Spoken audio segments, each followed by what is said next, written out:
The thing with Detavio is, for some reason, 2 days before the interview, he disappeared, and so did the other kid, whatever his name is. They both did. If we would have spoke, we could have actually articulated the right way that we wanted this to be launched. But they did know I was going to the Breakfast Club, and that kid Dante, or whatever his name is, he knew that I had a statement that I was putting for Detavio, but I wanted to talk to him to make sure that we said the right shit. But I don't have time to move at their pace. That's why they broke. They move slow. They do their business different, and I think they're not that bright. I think they're stupid over there. I think the way they approach their business as it relates to media is dumb. I just think it's very. I could double their numbers in a hot minute. We have our like. Why wouldn't you?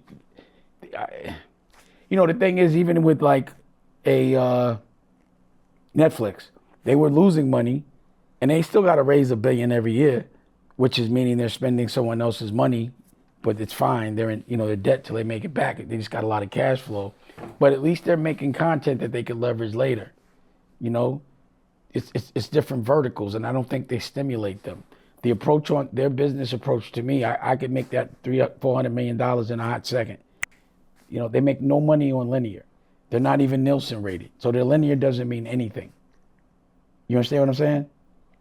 Yep. They don't even get ads for linear. It's all programmatic. What am I doing? Programmatic. I get the full CPM. They got to go through a middleman. So if I could look at their engagement and see what it would do with our programmatic, it would probably be double, triple. But why wouldn't they want to rock with that? Why wouldn't the bank is getting their money, so they don't care.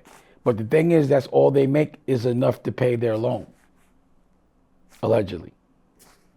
But a lot of these are public things, so it's like people just don't read.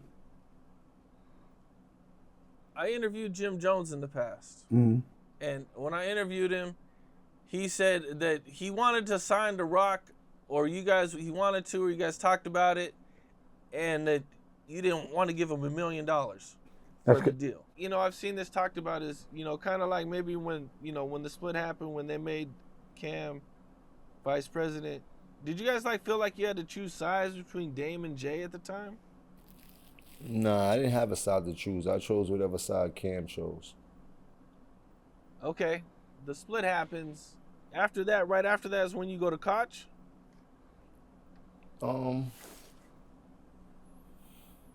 Yeah, somewhere around there, something like that. Or maybe a little bit before that. I tell people I tried to get $1 million from Dame. Dame laughed at me. And chose to do the Koch deal. I knew that I would make more than $1 million. And being independent was a thing that I've seen from being in Houston the previous 2 years, and watching all these Houston artists making so much money selling shit out their trunk and in the mom and pop stores.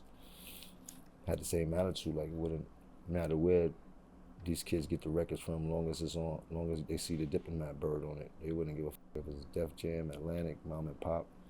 They just want to see what the bird is about. No, what I told him was, you think Jay's gonna approve $1 million for you? You just punch Lenny S in the face. That's what happened. So I said, go to Koch. You could go. And I didn't have to. I let them all go. That might have been a mistake.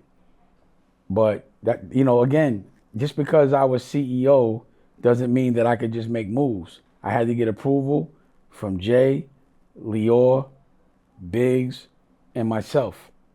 And then everyone would have to sign off on it.